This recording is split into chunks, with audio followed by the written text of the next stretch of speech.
big problem.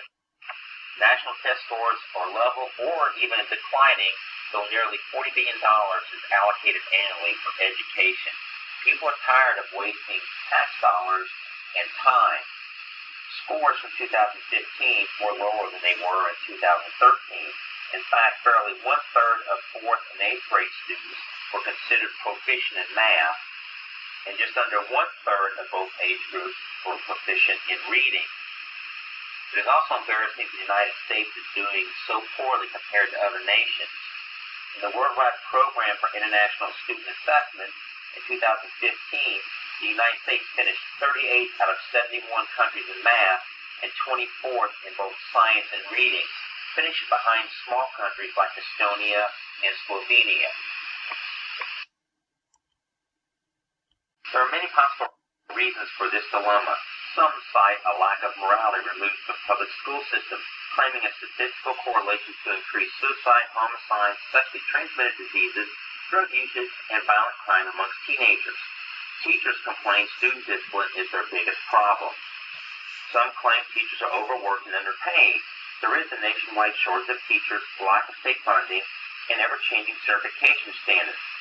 The government is also changing test standards every couple of years and have now tied teacher evaluations and employment to student performance. There is also a lack of parental engagement. Too many do not attend school functions such as parent-teacher conferences and school orientation and fail to help their child at home. Many students cite lack of motivation by the teacher and themselves because teachers seem to do the same thing all the time, such as seating arrangements, the same kinds of assignments, whole group lessons, and rote memorizations just enough for tests. High school dropout rate, although high, has fallen in the last few years. The biggest reasons for dropping out cited by teenagers are boredom, information is not relevant to the real world, and nobody cares if they show up or not anyway. There are no easy solutions to these potential problems, but if nothing is done, our students, our communities, society as a whole, and our nation's future are at stake. First and foremost, our primary line of defense right now, in many cases, is the teacher-student relationship. What we're going to see is if this teacher-student relationship has a positive impact on student performance. The attachment theory was first proposed in the 1950s by John Bowlby. His work initially focused on long-term relationships between people, particularly a parent and child. He concluded this attachment potential is always present in children. It is an emotional bonding connecting one person to another, even if the attachment or feelings are not reciprocated. This is evident in children who are emotionally starved and who will cling to anyone, including an abusive parent. In his research lie elsewhere, but the high rate of infant death in hospitals, research on the imprinting of birds, and studies involving primate infants, particularly rhesus monkeys, drew Bowlby in a different direction. His work was influenced by Konrad Lorenz, who did bird imprinting, and Harry Harlow, who studied primates. All three believed infants had a strong need for maternal care that affected future development. Precursors to Bowlby's research included massive immigration during the 19th and early 20th century. Millions of immigrants from all over the world came to the United States to live. But they brought with them infectious diseases such as smallpox, typhoid, malaria, and others. Children were most susceptible to these diseases. Sigmund Freud, the leading psychologist of his day, believed affection between a parent and child led to increase in infectious diseases and caused them to become too needy.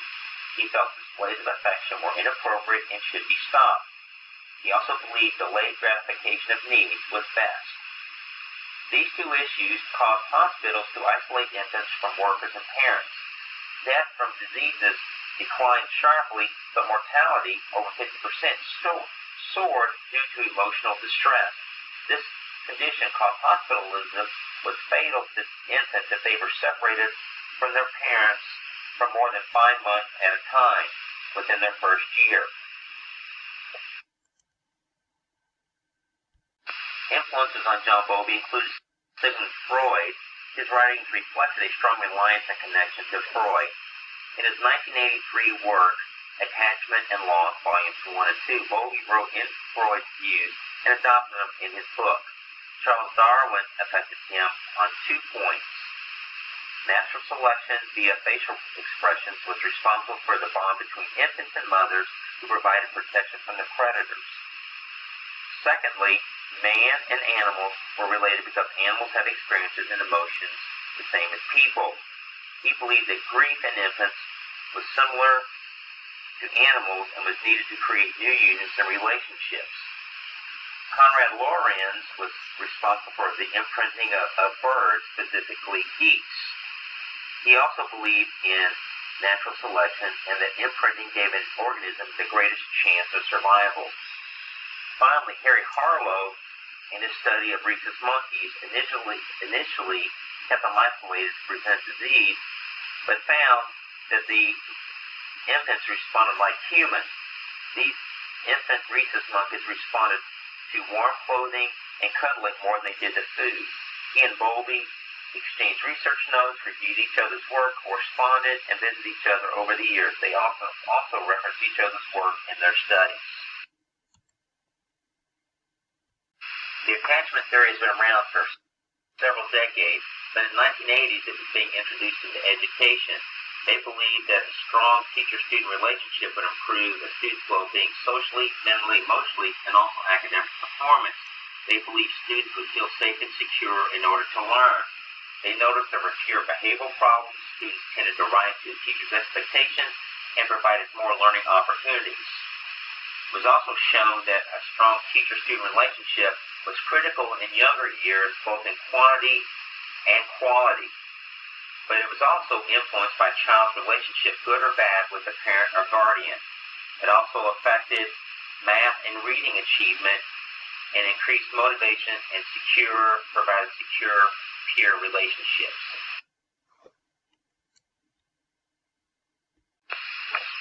Few studies in the teacher-student relationship have been done for middle school and high school due to a number of reasons such as family dynamics, social standing amongst peers, puberty, increased responsibility, and other stressors. Also, students wonder if they want to do the work and can they do the work. However, negative teacher-student relationships have shown a higher increase in negative outcomes such as delinquency, violence, teenage pregnancies, and other issues. In high school, a strong teacher-student relationship still affects academics and personal growth, but not near as much as they are more independent and prefer peer relationships. Sadly, most of the data that has been done is at least 20 years old, and very little has been done to define what a positive teacher-student relationship is, how it is developed, its components, and how to maintain it. My initial research deals with the following 2 questions. What is the relationship, if any, between the amount of time teachers and students spend eating lunch together and students' academic performance? Secondly, do teachers eating lunch with students have a greater impact, if any, on elementary, middle, or high school student academic performance than those who do not? Research over the past 4 decades shows that the teacher-student relationship is critical to student success. It has always been focused on activities in the classroom. It has never been about activities or events or on-site school interactions outside the classroom. The expected data collection was supposed to start at the beginning of the school year to the end of the school year, so the school grades would be baselined at 0, and also to capture data for a longer period of time. Candidates could be any grade level. I wanted to focus on 3rd grade, but due to circumstances beyond my control, I decided to work with 8th grade students.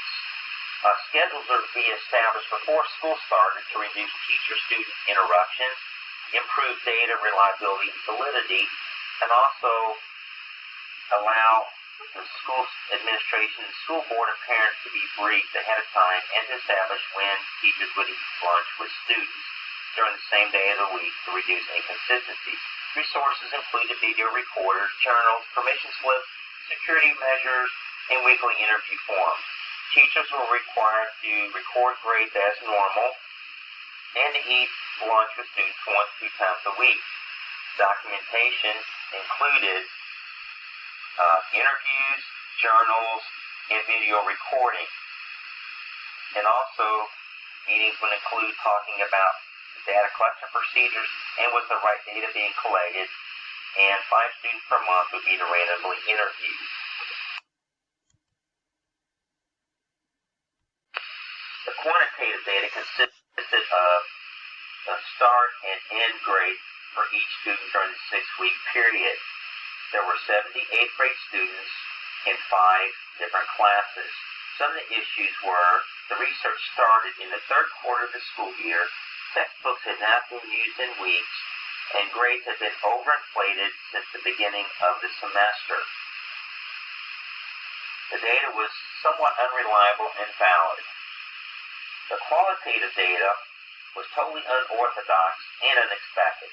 There were letters and notes from the students to the teacher. There were also letters of recommendation from the school staff to the teacher's university. There were other teachers telling this particular teacher some of the comments students had shared with them. There was also greater participation in the classroom. Homework was being turned in on time. Parents were catching the students in chance encounters in town. And it was interesting watching students fight to teach a lesson. And also students began to self-correct their own behavior.